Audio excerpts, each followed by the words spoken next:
Been a while since I've talked to y'all, and I'm still waiting on my pre-order for those Acolyte retro figures, but it is November as I'm recording this, and so I'm becoming nostalgic as I realize it has been 5 years since the last Star Wars movie, The Rise of Skywalker. So let's talk about the vintage collection Poe Dameron X-Wing fighter from 2019.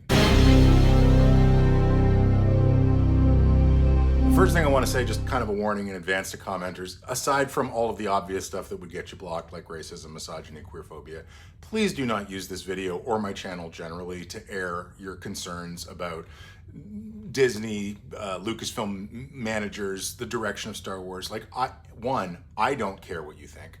Two, I'm of the original generation of Star Wars fans, which means I was a kid when the original movies came out, and my favorite movie is Return of the Jedi. So I actually had one of the very early prototype experiences of other Star Wars fans coming to me and telling me that the thing I loved most was bad.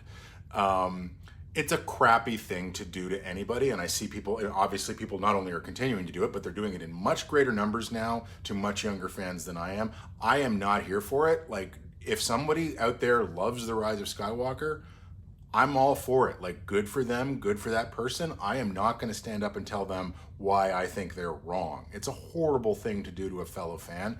Don't do it. This channel is not for that conversation, so do not bring it here.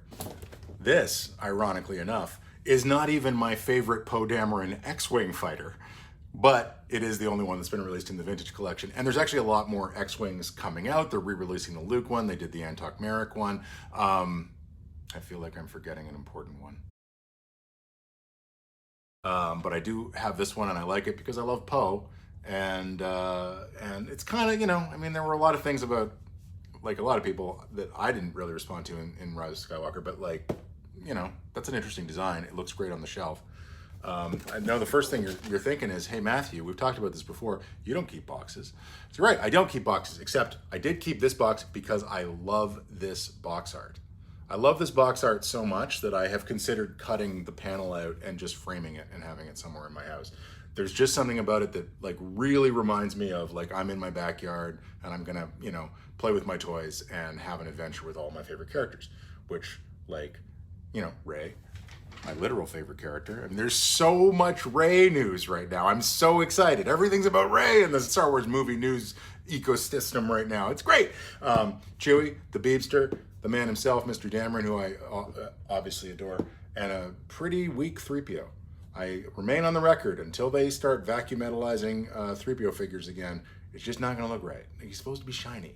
You know, funny enough, the last video I posted was that clip from 1999 of the toy line for episode 1, and there actually was a midnight or midnight-ish opening for Rise of Skywalker toys at a local Babies R Us, appropriately enough, that I went to. But no one's ever doing that again, right? And also, it was in, like, the beginning of October, I think, is when those figures streeted.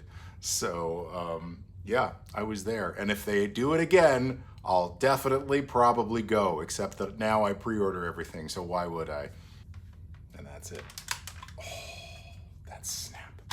Nothing makes me want to go and fight the Empire more than an orange X-Wing fighter with a mechanism for the S-foils that is that snappy.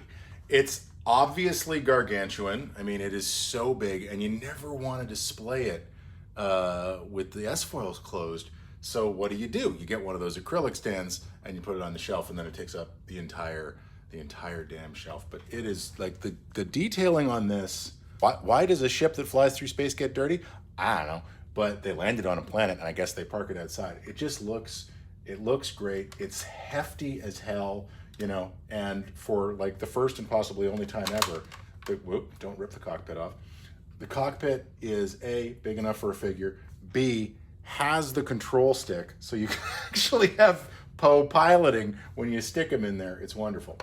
And my favorite thing about the design, it's been so long since I've seen Rise of Skywalker that I genuinely don't know if this is in any way canonical to the movie, but there's an exchangeable droid port. So you can put an R2 unit in there, or you can put our old buddy the Beebster, and in either case they fit. I'm gonna go ahead and assume the BB-8 was flying with Poe in the final battle against the Final Order. Again, it's been 5 years since I've seen that movie, so maybe Maybe Poe flew with R2. I don't recall. There it is with just a generic R2 unit in it. Very good. I mean, they've gone very pastel in the Disney era. This is from, I want to say, The Mandalorian. The droid factory figures from The Mandalorian. Good looking guy. Maybe that's the guy. Maybe this guy is going to go in it. Oh, you know what I'm actually going to do? Here he is with a actual Rise of Skywalker droid factory R2 unit riding shotgun. That guy I like, but you know who I like even more is this R5 from The Last Jedi.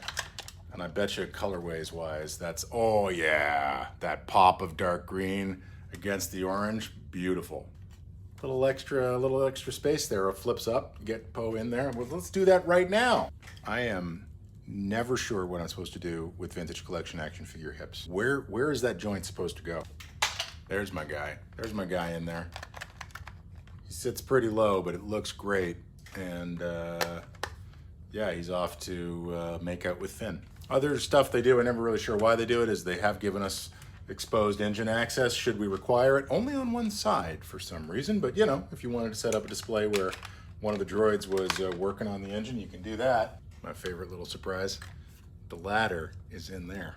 Get the ladder out, stick it in the side, and then you got a little boarding ladder. Those are the kinds of details, I mean, I've said in the past, I'm a strong believer that they should go back to making 3 3/4 inch toys that are not vintage collection, i.e. less articulation, less detailing, mass market toys. That's great.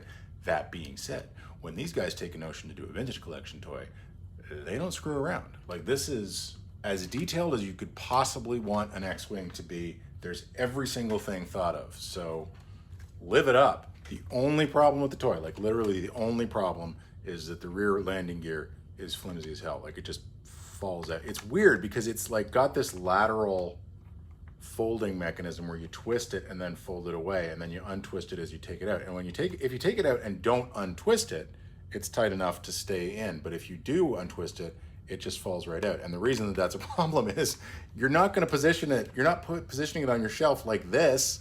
You're positioning it like that. So you're moving it around and it just falls out and the X-Wing falls over. So I ended up, the last time I had this displayed, I ended up just having them oriented incorrectly because it was the only way I could get them to stay.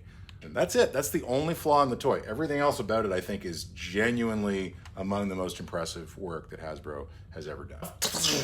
Black leader coming in. Wow. Yeah, this is the kind of stuff I do in the office at night. Thanks for watching, team. 5 years since Rise of Skywalker. Wow, well, I guess we have some new Star Wars movies to look forward to, and I'm looking forward to Skeleton Crew next month. So maybe I'll do some talking about that if those retro figures from the Acolyte never arrive. Have fun with your toys. Thanks, everyone.